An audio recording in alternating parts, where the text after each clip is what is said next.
Meu nome é Marilena Infante, eu também assisto TV Relacionamento.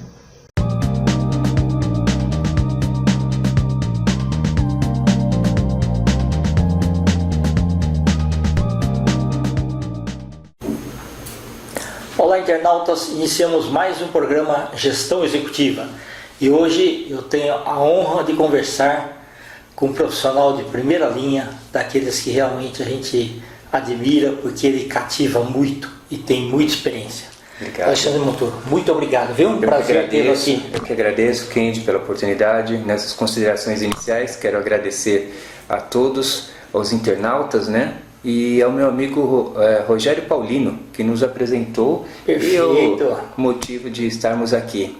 Mas muito feliz de estar podendo prestar essa entrevista para que todos conheçam um pouquinho mais da minha atividade. Perfeito. Alexandre, conta aí para os nossos internautas onde que você nasceu, tá? E como é que você foi construindo a sua carreira. Muito bem. Eu nasci no bairro do Tatuapé, né? 1971, na época da ditadura, né, da tão famosa ditadura, que muitos hoje em dia, lamentavelmente, pedem novamente, mas não sabem o que é as agruras que é viver no regime ditatorial. É verdade. Nasci no bairro do Tatuapé, né, e lá fui me desenvolvendo, conhecendo um pouco mais das atividades, e com o sobrenome Montoro, mesmo no período de escola, sendo um menino, os assuntos da esfera política sempre era corriqueiro para mim. E por coincidência eu tinha um professor que chamava-se Jânio. Então, principalmente nos anos próximo das eleições, né, de 85, que Jânio Quadros foi candidato a prefeito da cidade de São Paulo. Sim. Então ficava-se até uma brincadeira, o Jânio e o Montoro, né? Que na eleição anterior, em 82, para governo do estado de São Paulo, houve um embate muito grande entre Jânio Quadros e Franco Montoro. Então era muito, até de certa forma, engraçado esse embate com o meu saudoso professor Jânio. Então fui conhecendo um pouco mais. Depois teve a eleição de 1986 constituinte, que aí eu fui entender de forma o que era o trabalho e o que seria o poder legislativo. Ok. Um pouquinho mais tarde, com 18 anos, já passei a ter identidade partidária, né? Me filiei a um partido político e estou até então, hoje com 48 anos de idade, permaneço no mesmo partido. Perfeito, excelente. E aí você foi sempre acompanhando aí os anseios da população. Sim, sim. Você viu também aí a escalada da violência, viu? Sem dúvida. O mundo acabou ficando mais globalizado. Sem dúvida. Acontece alguma coisa em qualquer parte do mundo, repercute aqui. É verdade.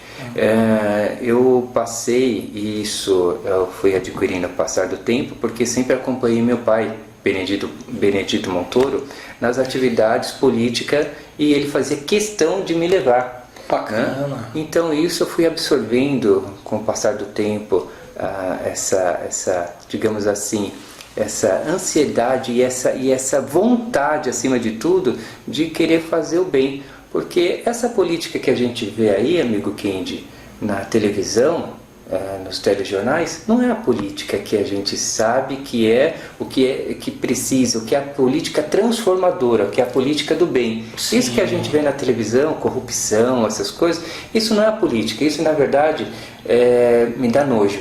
E eu fico extremamente chateado de pessoas que detêm algum mandato político, eleitoral, e fazem essas coisas. Recebem um cheque para si próprio. Exatamente, recebem um cheque em branco, que é o voto da população, e fazem uma coisa tão horrível quanto a isso. Eu fico extremamente chateado. Paralelamente, exercendo a minha atividade, porque eu sou um político sem mandato. Okay. Para mim é muito mais difícil ainda. Sim. Porque quando eu chego em algum local, eu vou dar um exemplo. Esses dias eu fui estar intercedendo para solicitar uma antecipação de uma vaga, de uma consulta médica de uma senhora que está com um problema neurológico. E a consulta dela está lá para frente ainda, quase que para setembro desse ano, e o problema dela é agora. E eu fui lá pedir, aí a gente foi lá respeitosamente conversar na diretoria para ver de que forma a gente poderia estar revendo essa antecipação da consulta. E a gente já recebe aquela pergunta: você é da onde? Aí, para quebrar um pouco o gelo, eu já falo assim: eu sou do meu pai, da minha mãe e da minha esposa. Mas vim aqui pedir para uma amiga que está nessa situação de que forma a gente pode tentar resolver esse problema. Mas as dificuldades são enormes. Lá na cidade de Tiradentes, extremo leste da cidade, a gente é chamado pela população, e fico muito envaidecido por isso, para se colocar, para tentar intermediar junto ao poder público, no caso a CET, uma faixa de pedestre, uma instalação de um farol, né? Demarcação de ruas para facilitar a fluidez do trânsito. Enfim, são coisas assim que a população me reconhece, e fico muito feliz por isso, de estar me passando essas reivindicações e eu, da minha forma, repassar para o poder público. Ok, tá. Gosto muito de participar das reuniões dos CONSEGs, que os conselhos de segurança, né, que são espalhados por toda a cidade, e que eu percebo também que lâmpadas queimadas que deixam uma rua escura também é uma questão de segurança aqui. Sem dúvida, sem dúvida. Então,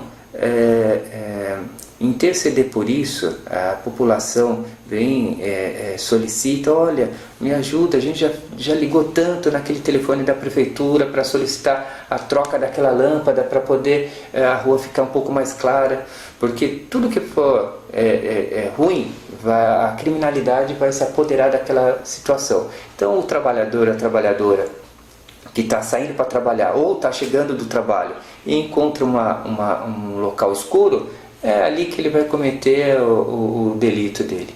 Perfeito. Então, uma lâmpada queimada também é questão de segurança. Sim. E outra coisa, quem vive só em prédios super protegidos aí, não conhece a realidade da população em si. Não conhece. Então, sempre foi assim, a periferia sempre sofreu mais. Sem dúvida. E aqui recebe menos benefícios, infelizmente. Lamentável isso, lamentável isso.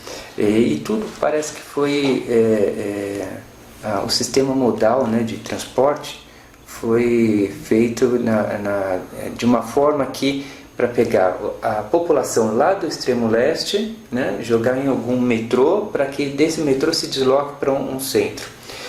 Se a gente puder readequar a questão das empresas poderem estar se instalando na zona leste da cidade, que a zona leste ainda é a maior zona que possui espaços para se admitir empresas, para poder estar se instalando empresas naquela região. A zona sul é a área de manancial, tem a questão ambiental que não pode, sem contar as áreas de invasões que tem lá. Mas a zona leste ainda é possível fazer isso. A gente consegue instalar empresas na Zona Leste, onde que o trabalhador não vai sair, percorrer 2 horas para chegar no seu local de trabalho, que hoje acontece isso. Evitar que ele atravesse a cidade. Exatamente. A minha ideia é essa, trazer empresas para a Zona Leste, onde que as pessoas não precisam estar se locomovendo para outros centros. Sim. Então essa questão de transporte, tudo está englobado nisso. É só redirecionar o plano diretor da cidade de São Paulo para que possa estar permitindo a instalação de empresas na Zona Leste. E aí a população, não tenho dúvida, vai ser muito agraciada e vai ser beneficiada com essas ações. Sem dúvida. Não, isso daí é interessantíssimo, porque você vê a quantidade de trabalhadores é muito grande. Se você coloca algumas empresas, algumas torres comerciais, que o pessoal possa trabalhar ali, evitaria todo esse grande deslocamento aqui. Sem dúvida, né? Sem dúvida, sem dúvida. As pessoas querem mais próximas de casa, teriam uma qualidade de vida melhor e uma segurança maior também. Porque mais empresas se instalando lá significa maior segurança. Sem dúvida, sem dúvida. A questão da mobilidade urbana na cidade de São Paulo é um desafio gigantesco. Há muito a de se avançar, muito mesmo. A gente tem aí a questão do monotrilho, da questão do sistema de transporte de metrô, além de ser demorado, é muito caro. Sim. Então, se a gente fazer uma readequação no plano diretor da cidade de São Paulo, onde que as empresas possam estar se instalando nesses locais, a gente consegue estar suprindo essa deficiência, né? Sim. Em transporte. As pessoas vão estar se buscando o trabalho na própria região onde ela mora, então não vai ter esse grande deslocamento, né? Em massa. Exato, sem dúvida. Então, isso é importantíssimo. Você já tem uma visão assim muito vasta do que a cidade ainda precisa. Muita coisa, muita coisa. Eu sou um defensor também. A nossa população está envelhecendo. O Brasil já deixou de ser um país jovem. Exato. Então, eu sou um dos defensores de criar centros de convivência para o idoso, porque ao mesmo tempo, paralelamente, que nós temos aquela dificuldade da mãe que precisa trabalhar e precisa deixar o filho na creche, também tem o filho ou a filha, né, que precisa deixar o pai ou a mãe sozinho e precisa de algum cuidado, de um horário específico para tomar medicação. Exatamente. Então o que acontece? É criar centro de convivência para o idoso, onde ele teria ali atividades que nada mais seria de uma terapia ocupacional, onde poderia estar aprendendo alguma atividade, desde bordado, cozinha, culinária, com profissionais ali de enfermagem, que poderia estar ministrando o medicamento e com acompanhamento médico de 15 a 15 dias ou 20 em 20 dias nesse centro.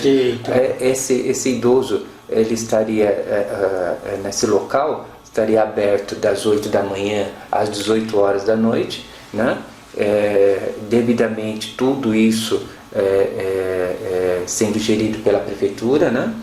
E seria um local onde o idoso teria esse centro de convivência. Ele tem aquele idoso que tem mais experiência para estar fazendo, desenvolvendo a culinária, poderia estar ministrando curso para os outros, aquela que pode fazer ou desenvolver alguma tarefa de pintura, enfim, é um centro de convivência para o idoso. Isso traz de sobremaneira um ganho, uma qualidade de vida muito grande, porque o idoso acaba ficando sozinho e ele a perspectiva de vida dele vai diminuindo. Sim. Então, se você tem esses espaços de vivência, com certeza, já diz o ditado: a mente vazia, oficina do mal, né? Então a gente precisa muito criar políticas públicas para a terceira idade, porque infelizmente o Brasil já deixou de ser um país jovem, já deixou. É verdade, mas é importante dar uma qualidade de vida maior. Esse pessoal que também tem muita experiência, a própria convivência e troca de ideias, né, faz com que o gosto pela vida melhore. Sem dúvida. Kendi, só um dado importante. Quando era permitido aquele bingo, aquele jogo de bingo, sim, foi feita uma estatística, e isso é um dado importante que vocês precisam saber. Naquele entorno onde tinha UBS, pronto-socorros, a taxa de idosos que iam procurar esses centros médicos era muito baixa. Por quê? Porque ele tinha um local para estar pensando, para ele estar ocupando a mente dele. Ok, entendeu? Sem dúvida. Não que eu sou a favor de jogos, não quero trazer essa discussão aqui. Eu estou dizendo exclusivamente que ocupação. Ocupação, sem dúvida. Aquilo, na verdade, funciona como terapia. Sem dúvida, sem dúvida. Né? Sem E outras atividades, como leitura. Só que muitas vezes a pessoa sozinha em casa não tem. Então, se tiver alguém que fala, olha, leia esse A livro depressão aqui, é o mal desse século. Exatamente. Então, há de se prevenir, há de se cuidar, e com terapia, com atividade. É o único remédio. Sem dúvida, porque a ansiedade gera tristeza e a tristeza gera depois a depressão. Então temos que cuidar preventivamente. Infelizmente, é assim mesmo. É assim mesmo. Bacana. Alexandre, você vem se preparando aí já há muitos anos. Né? Sim. Eu acho que agora que é o momento realmente de você abraçar esse grande desafio aí. Sem dúvida. Então, para você assim, é difícil você vislumbrar a cidade toda, né? Porque ela é muito grande. Você vê, até 1960, Santo Amaro era outra cidade. Sim. E que acabou sendo incorporada. Então, realmente é muito grande, os desafios grandes, né? Mas eu achei bacana aí você ter falado aí da Zona Leste, porque é um pessoal que realmente é muito carente. Sem dúvida. Eu gosto muito da Zona Leste, eu transito muito, tenho grandes amigos na Zona Leste, né? Guaianazes, Cidade Tiradentes, Itaquera, Itaim Paulista, São Miguel. E é uma região que, lamentavelmente, ela é esquecida pelo poder público. Podem falar o que quiserem, que não há asepsia, mas nós sabemos que sim. Andando lá, a gente sabe, a gente conhece, a gente Aquilo vê, é o mundo real. a gente constata. E a Zona Leste é é o maior colégio eleitoral, é um contrassenso, porque todos os políticos precisam e muito da Zona Leste, porque é o maior colégio eleitoral. Paralelamente, eles não dão atenção devida. Exato. Não é verdade? A Zona Leste tem a população a mesma que a do Uruguai, a população eleitoral a mesma que a do Uruguai, gente. É uma população gigantesca. Equivale a um país, basicamente. Exatamente. Se a nossa cidade de São Paulo, que é, digamos, a terceira maior cidade, ou a quarta cidade maior do mundo, sim, né? Nós temos aí 24 milhões de habitantes. São 8,66 milhões de carros cadastrados na nossa cidade. São números absurdos. Só a arrecadação da cidade de São Paulo são 54,5 bilhões de reais. São números gigantescos, né? Mas são mal aproveitados. Ok, verdade. Mal aproveitados. São números gigantescos. Então, a nossa cidade é a maior cidade da América. A Câmara Municipal de São Paulo é o maior parlamento da América. Um vereador da cidade de São Paulo, temos aí uma conotação como se fosse um senador, né? Então a gente precisa dar um enfoque maior, e é aquilo que eu entendo que precisa é melhor administração, porque os números estão aí. Tanto a cidade de São Paulo como a nossa nação, o nosso país, o Brasil, ele se gere praticamente que ele é autossuficiente. É um país e uma cidade rica, tudo flui, mas precisa de administração, gente. Exato, fazer uma gestão. Exatamente. Precisa resgatar isso. Exatamente. Olha, Kendi, esses dias, e não faz muito tempo, passei, não vou aqui falar o nome do pronto-socorro, mas assim, eu fui fazer uma visita um tempo atrás, e quando estava me despedindo, eu vi lá uma quantidade de camas hospitalares empilhadas, né? Falei assim, mas por que tá essas camas aí empilhadas? Que a gente está esperando a licitação, né? Para poder comprar colchões, para poder estar aproveitando. Eu falei assim, mas quanto tempo vocês estão esperando essa licitação? Uns 2 anos. 2 anos para se comprar colchões. Sim, e não é uma quantidade, eram 10 camas que estavam encostadas. Aí o que acontece? Eu entrei em contato com alguns amigos, e esses amigos se colocaram à disposição e fizeram a doação desses colchões.